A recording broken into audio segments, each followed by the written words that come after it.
নমস্কার, আমি সুমন। আচ্ছা, দুষ্টু শব্দটা বললে আপনাদের ঠিক কি মনে পড়ে বলুন তো? আমার তো একটা ছোট্ট দুষ্টু প্রাণবন্ত বাচ্চার কথা মনে পড়ে, যে সারা দিন ছটফট করছে। তাকে সারা দিন সবাই বকছে আর বলছে, ওরে এটা ধরিস না, ওটা করিস না। আর সে নিজের মনে কল্পনার রং দিয়ে একটার পর একটা গন্ডগোল পাকিয়েই চলেছে। আমাদের আজকের গল্পের নায়ক নন্দরও সেই একই অবস্থা। চলুন শুনে নি লীলা মজুমদারের লেখা সিঁড়ির মোড়ে বিপদ। নন্দরাজ বেজায় মন খারাপ। সেই সকাল থেকে সব জিনিসকে কিসে যেন পেয়েছে। ঘুম থেকে উঠে ভোঁদাকে ঠেঙাতে গিয়ে অত ভালো হকি স্টিকটার হ্যান্ডেলের সুতো কতখানি এলো খুলে। তাই আবার ভোঁদা হতভাগা এমন চেঁচালে যে বড় মামা এসে নন্দের কান পেঁচিয়ে মাথায় খটাং খটাং করে দুটো গাঁটটা বসিয়ে দিলেন।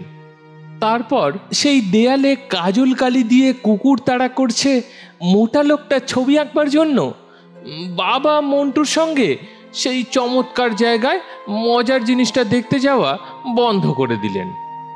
নন্দ আর কি বলে? ছি, মন্টুই বা কি ভাবলো বলো তো? না, বুড়োরা কেন যে পৃথিবীতে জন্মায় বোঝা যায় না। আচ্ছা, অন্যদের বাড়ির লোক কি এমন হাঁদা? ওরা কিচ্ছু বোঝে না। এই তো কালি দিদির নাগড়াইয়ে সুর পাকিয়ে দেওয়ার জন্য দিদি চাঁটালো। আচ্ছা, সুর পাকিয়ে কি এমন খারাপটা দেখাচ্ছিল? ভারী তো নাগড়াই। এর চেয়ে আর কোথাও চলে যাওয়া ভালো।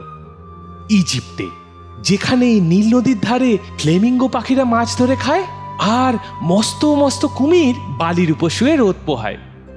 নয়তো মানস সরোবরে, যেখানে 100 বছরে একটা নীলপদ্ম ফুল ফোটে। সেজদা বলেছে, কাগজে আছে, কারা নাকি ছোট ছোট ঘোড়ার পিঠে মোচকা টোচকা বেঁধে টিনের দুধ বিস্কুট কম্বল টম্বল নিয়ে সেখানে যাচ্ছে। কিংবা তাদের ছেড়ে নন্দ আরো উপরে যাবে, যেখানে লোমওয়ালা মানুষেরা কিসের যেন রস খায়, সেই রস খেলেই গায়ের রক্ত গরম হয়ে ওঠে।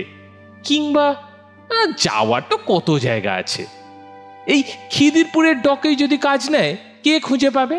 সেই যে একবার নন্দ দেখেছিল, একটা কুলের তলায় ইট দিয়ে উনুন বানিয়ে মাটির হাঁড়িতে কি সব রেঁধে খাচ্ছিল কারা সব। ডকের কুলেই হবে বা সেই রকম করে থাকবে। কিংবা যারা গান করে গায়ে গায়ে ঘুরে বেড়ায়, তাদের সঙ্গে জুটে যাওয়া যায়। গরু নিয়ে মেলায় মেলায় বেড়ানো যাবে। কিন্তু তার একটা অসুবিধা আছে। দিদিকে গান শেখাতে এসে গোপেশ্বরবাবু বলে গেছেন, কোকিলের ডিম ভেঙে খেলেও এ ছেলের কিছু হবে না। গান না করতে পারুক, গরুর গাড়ি তো চালাতে পারবে। হঠাৎ ভীষণ একটা সংকল্প করে নন্দ শটাং উঠে একেবারে ঘোরানো সিঁড়ির দরজার সামনে এসে দাঁড়ালো।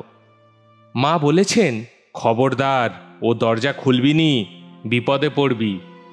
কি বিপদ? অনেক ভেবে নন্দ মাসিমাকে জিজ্ঞেস করেছিল। মাসিমা বলেছিলেন, ওরে বাবা, সে ভীষণ বিপদ। কি ভীষণ? জিজ্ঞেস করাতে আবার বললেন, সিঁড়ির মোড়ে মোড়ে বেজায় হিংস্র লোকেরা নাকি বাঁকা ছুরি হাতে চকচকে চোখ করে ওত পেতে আছে সারা রাত। ভোরবেলা গঙ্গার জাহাজের বাঁশিগুলো যেই বেজে ওঠে, ওরাও কোথায় আপ ছায়াতে চলে যায়। নন্দ জানতে চাইল তারা কোত্থেকে এসেছে। মাসিমা বললেন, কেউ এসেছে জাভা থেকে, কেউ সান ফ্রান্সিসকো, কেউ আবার কম্বোডিয়া থেকে। আউটরাম ঘাটের কাছে তাদের জাহাজগুলি নোঙর দেয়া আছে। জাহাজের পাশের রেলিং না দেওয়া সরু কাঠের সিঁড়ি বেয়ে রাত দুপুরে তারা নেমে আসে। ভোর না হতেই আবার ফিরে গিয়ে জাহাজের নিচে অন্ধকার ঘরে প্রকাণ্ড উনুনে কয়লা পুড়বে। একবার অনেক রাতে নন্দ কোথা থেকে নেমন্তন্ন খেয়ে ঘরে ফিরছিল। তখন নিজের চোখে দেখেছিল ছোট ছোট টিমটিমে আলো নিয়ে কারা যেন ঘোরানো সিঁড়ি দিয়ে ওঠানামা করছে। তাই দরজার সামনে এসে নন্দ একবার থামলো। বেশ রাত হয়েছে, বাইরে খুব হাওয়া দিচ্ছে, কেমন অদ্ভুত একটা আওয়াজ হচ্ছে। হাওয়া তো রোজই দেয় আজকাল, কিন্তু এরকম তো কখনো মনে হয় না। নন্দ দরজাটা খুলল। চামচিকির খোকার কান্নার মতো একটা শব্দ হলো। একটা বড় সাইজের ঠ্যাঙোলা মাকড়সা সরসর করে নন্দর পায়ের উপর দিয়ে চলে গেল। প্রথম সিঁড়িতে পা দেওয়ার আগে নন্দ উপরের দিকে তাকালো। যতদূর দেখা যায় সিঁড়িটা ঘুরে ঘুরে 5 তলার ছাদ পর্যন্ত উঠেছে, আর নিচের দিকে যতদূর দেখা যায় ঘুরে ঘুরে 1 তলা শান বাঁধানো গলি পর্যন্ত নেমেছে। সিঁড়ির রেলিংটা ক্যাঁ কোঁ করে নড়ে উঠল। কার জুতো জানি চাপা গলায় মচমচ করে উপর থেকে নেমে আসতে লাগলো। নন্দর হাত পা হিম হয়ে গেল। অন্ধকারে দেয়ালের গায়ে চ্যাপ্টা হয়ে টিকটিকির মতো লেগে রইল। তারপর দেখলো বুড়ো আঙুল বার করা, ভিজে কাটা ছেঁড়া হলুদ বুট পায়ে, তালি দেওয়া সুতো ঝোলা লম্বা প্যান্টুলুন পরা 2টো ঠ্যাং সিঁড়ির বাঁক ঘুরে নেমে আসতে লাগলো। তারপর দেখলো তার পিঠে মস্ত ঝুলি, থুতনিতে খোঁচা খোঁচা দাড়ি, নাকের ওপর আঁচিল, তার উপর 3টে লোম, ন্যাড়া মাথায় নোংরা টুপি। বোধহয় সেই হিংস্র লোকগুলোর কেউ একজন। ভয়ের চোটে নন্দর এক পাটি চটি ছিটকে খুলে ঠং ঠং শব্দ করে সিঁড়ির ধাপ বেয়ে নিচে চলল। আর সেই হলুদ বুট পরা হিংস্র লোকটা থতমত খেয়ে মোচকা টোচকা ফেলে দিয়ে ছুট। নন্দর কিন্তু আর কিছু মনে নেই, কেমন ভেড়ু বানিয়ে গিয়েছিল। লোকটা কিন্তু নিজেই টেনে কোথায় দৌড় লাগালো। এদিকে 5 তলার লোকেরা আজও গল্প করে। নন্দ নামে একটি ছোট ছেলে চোর ভাগিয়ে জিনিস বাঁচিয়েছিল। শুনে শুনে নন্দ মনে মনে ভাবে, বুড়োরা কি হাঁদা, কিন্তু বাইরে কিচ্ছু বলে না, চালাক কি না। আচ্ছা, আমরা যত বড় হতে থাকি তত কি বোকা হয়ে যাই?